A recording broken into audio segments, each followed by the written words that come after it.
सभी को राधे राधे। एक बार फिर से आप सभी का स्वागत है मेरे आज के वीडियो में।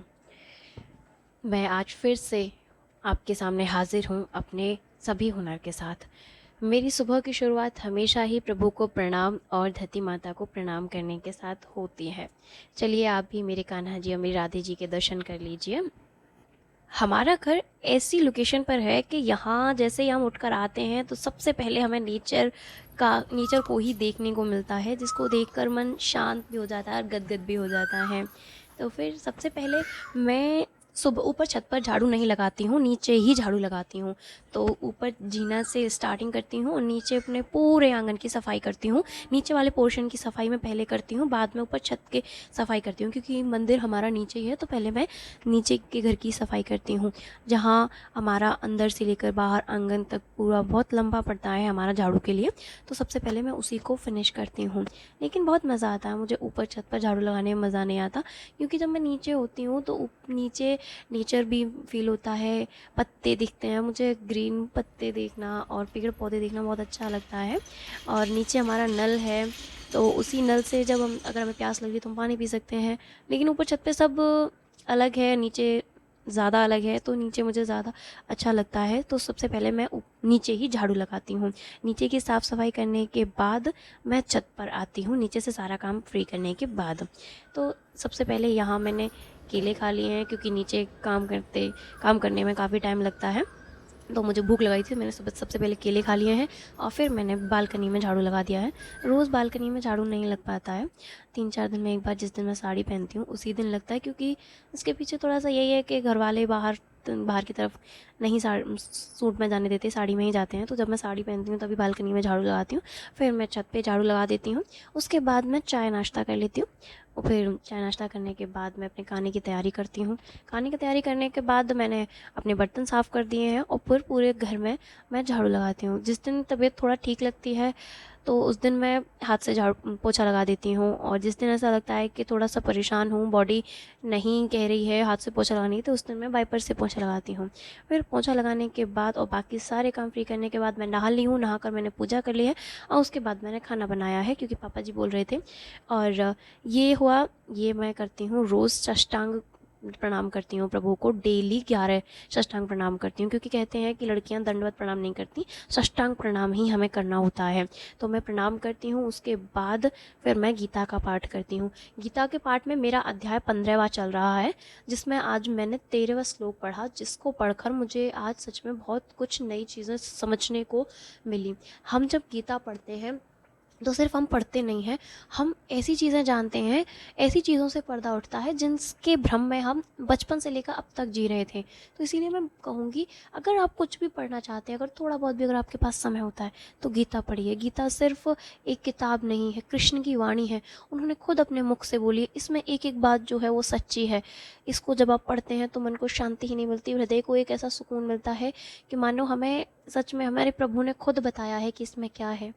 फिर इसको करने के बाद मैंने एक माला का जाप कर लिया है, मैं राधे नाम का जाप करती हूँ। और फिर इसको मैंने पाठ किया और राधा नाम का जाप किया, उसके बाद मैं बैठ जाती हूँ पढ़ने के लिए। तो पढ़ने में आज मैंने यूपीएससी का 2023 का एक जो पेपर है सॉल्व किया था, और इसको पूरा सॉल्व करने के बाद, वैसे मैं ये 2023 का यूपीएससी का पेपर पहले भी सॉल्व कर चुकी हूँ, लेकिन आज दोबारा इसलिए कर रही थी ताकि मेरा रिवीजन भी अच्छे से हो जाए। और 2023 के पेपर जो था वो काफ़ी टफ़ था, तो उस अकॉर्डिंग उसमें बहुत सारी चीज़ें नई थी जो हमें जानने को मिली थी। इसीलिए भी मैं उसको कई बार रिवीजन करने की कोशिश करती हूँ, ताकि मुझे टिपिकल जो चीज़ें हैं वो भी याद हो जाए। इसीलिए मैंने आज फिर से दोबारा से 2023 का पेपर था उसको सॉल्व किया। फिर मैं बैठ जाती हूँ दोनों हाथों से मेहंदी लगाने के लिए। मेहंदी मेरे लिए ऑलवेज़ ही एक रिफ़्रेशिंग टाइम और रिलैक्सिंग टाइम रहा है, जिससे मेरे माइंड का पूरे दिन का जो प्रेशर है वो रिलीज़ हो जाता है। और अब जब मैं दोनों हाथों से मेहंदी लगाती हूँ तो मुझे और ज़्यादा सुकून मिलता है, मेरा माइंड और ज़्यादा एक्टिव एंड शार्प हो जाता है और शांत भी हो जाता है, क्योंकि उस समय सिर्फ उसका फोकस उसी चीज़ पर रहता है कि हाँ, मुझे सिर्फ 2 जगह काम करना है दोनों हाथों से। और आप देख सकते हैं मेरी मेहंदी दोनों हाथों से भी काफ़ी सुधर गई है, क्योंकि मैं प्रैक्टिस कर रही हूँ और बहुत जल्द इस प्रैक्टिस से मैं वही मेहंदी आपके सामने लेकर आऊँगी दोनों हाथों से जो मैं राइट हैंड से लगाती हूँ। वही सफाई, वही यूनिकनेस जो मैंने आज इतनी मेहनत के बाद अपनी राइट हैंड की मेहंदी में लाई है। तो आप देख सकते हैं कितनी क्लैरिटी आ चुकी है पहले दिन से और अब तक में। और आप लोग मुझे बताइएगा आपको कैसी लगी। इसको बनाने में सच में बहुत मेहनत लगती है। जब मैं दोनों हाथों से, जब मैं क्या, कोई भी अगर दोनों हाथों से एक साथ वर्क करता है ना, तो उस समय हमारा माइंड, बॉडी सब उस टाइम इतना शार्प होता है, इतना शांत होता है कि उस वक्त सिर्फ हमारा एक ही चीज़ पर ध्यान होता है कि हम दोनों हाथों से काम कर रहे हैं। और इसके साथ ही मैंने आपको कुछ अपने राइट हैंड के कुछ पिछले डिज़ाइंस दिखाए जो कि आप देख सकते हैं। और आप कमेंट में ज़रूर बताइएगा आपको कौन सी डिज़ाइन सबसे ज़्यादा बेहतर लगी। मुझे तो अपनी सही सारी डिज़ाइन ही अच्छी लगती है, सच बताऊँ तो मैं खुद प्यार करने लग जाती हूँ अपनी डिज़ाइन से। शुरू से ही मैंने अपनी मेहंदी की कला से बहुत प्यार किया है। उसके बाद मैं आपको आज अपना सिलाई का हुनर तो ऐसे नहीं दिखा पाई, क्योंकि आज मेरे पास कुछ सिलने के लिए था नहीं। लेकिन जो मैंने पिछले 2-3 दिन में कपड़े सिले हैं उनको मैंने दिखाया। उनकी तुरपाई रह गई थी, एक फ्रॉक सूट था, एक पटियाला सूट था जिसकी तुरपाई रह गई थी, तो उसको कंप्लीट किया मैंने आज। और फिर ऐसा आज मेरे पास कोई सिलने को कुछ था नहीं कि मैं आपको कुछ डिज़ाइन दिखाती, तो बस यही किया मैंने आज। सिलाई करना भी मुझे बहुत पसंद है। मैं शायद ही 14 साल की थी जब मेरी मम्मी ने मुझे पहली बार सिलाई करना सिखाया था। सिखाती थी मतलब शुरू से ही उन्होंने, मम्मी को आती थी तो उन्होंने मुझे सिखाना शुरू कर दिया, तो तभी से इंटरेस्ट बन गया इन सभी चीज़ों में। मेहंदी एक ऐसी चीज़ थी जो मम्मी को तो नहीं आती थी, बट मैंने उसे सीखी। लेकिन सिलाई ऐसी थी जो मम्मी को आती थी, उन्होंने मुझे सिखाया। जो उनको आता था उन्होंने सिखाया, फिर बाद में मैं अपने आप प्रैक्टिस करती रही, तो बहुत सारी चीज़ें सीख गई।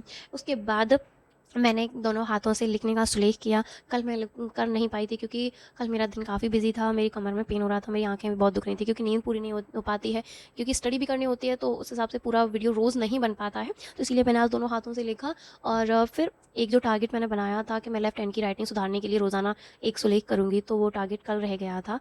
तो उसके लिए मैं अपने आप में बड़ा गिल्ट फील कर रही हूँ, बट कोई नहीं, आज कोशिश की, बट कल वाला नहीं कर पाई। कोशिश करूँगी कि कल खामियाजा भरूँ उसका।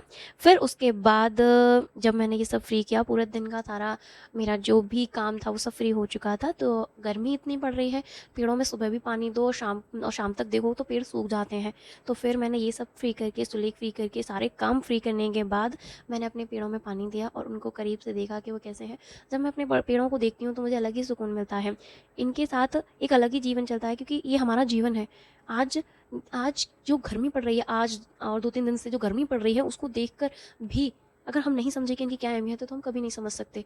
बस इन्हें बचाइए तो जीवन बच जाएगा, अगर ये नहीं बचे तो कोई नहीं बच पाएगा। जल रही है पृथ्वी, पेड़ काटे जा रहे हैं, जल रही है पृथ्वी, इस तरह जल रही है कि वो कुछ बोल भी नहीं पा रही, लेकिन जिस दिन वो बोलेगी उस दिन सब शांत हो जाएंगे। तो प्लीज़ सेव द ट्री। हमारे घर में इतने सारे पेड़ हैं, मुझे इस चीज़ की बहुत खुशी होती है। और हम सब में ही कोशिश करते हैं, सब लोग कोशिश करते हैं। मैं और मेरे फादर इन लॉ तो बहुत पेड़ लगाने के शौकीन है। मेरे फादर इन लॉ भी बहुत पेड़ लगाते हैं, मैं भी शौकीन हूँ। मुझे कहीं भी कोई पेड़ पौधा दिख जाता है तो मैं वो लगाने की पूरी कोशिश करती हूँ। इसके बाद सब कुछ फ्री हो गया। आज का मेरा मैसेज, मैं इतना मैसेज देना चाहूँगी आप लोगों को कि देखिए, हमारा भविष्य सिर्फ ये हमारे पेड़ हैं।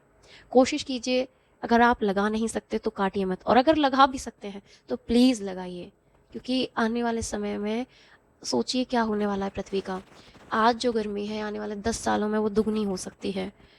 क्लाइमेट चेंज जिस हिसाब से चल रहा है ना, हम एस्पिरेंट्स हैं, हम जानते हैं, जब हम इकोलॉजी इन्वायरमेंट पढ़ते हैं तो हमें पता चलता है कि पृथ्वी और हमारे इन्वायरमेंट में कितने सारे चेंजेस हो रहे हैं।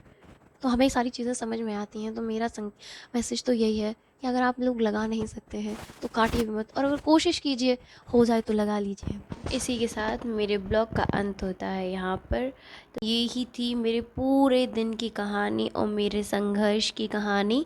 आपको मेरा ये सफ़र कैसा लगा कमेंट में ज़रूर बताइएगा। अगर आपको मेरा ये सफ़र अच्छा लगा तो मेरे इस सफ़र के साथ ही ज़रूर बनिए और मेरे चैनल को सब्सक्राइब करना मत भूलिएगा।